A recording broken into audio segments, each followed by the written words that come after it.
Guys, good afternoon. Nandito po ako at gumagawa ako ng pamid. Ayan po guys, oh, ayan po yung mga gawa ko. Ayan na po. Oh, ayan yung mga materials na kailangan. Ito, tsaka ito.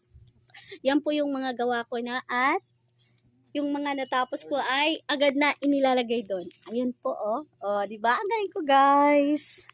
Okay. Ito, oh. Guys, kukuha po kayo ng tatlong ganito, oh, ayan.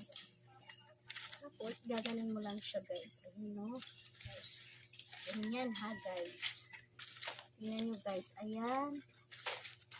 Pili tayo ng thickness. Ayan. Ayan, guys, ha. Ayan. Isasalansan nyo po siya ng maayos. Ganyan. And then, papasok nyo po siya dito. Ayan. Ganyan po guys. And then, pagkatapos po dyan ay i-fold nyo po hanggang dito. Ganyan po. Ganyan guys. Ganyan lang po. Ha?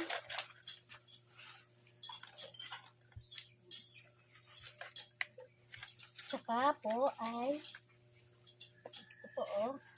Itusok nyo po siya dito sa first na dahon. Itusok nyo po siya ganyan. And then, kunin sa likod. And then, tusok ulit.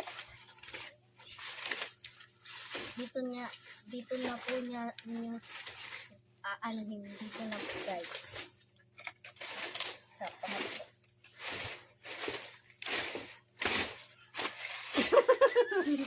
Ganyan po guys.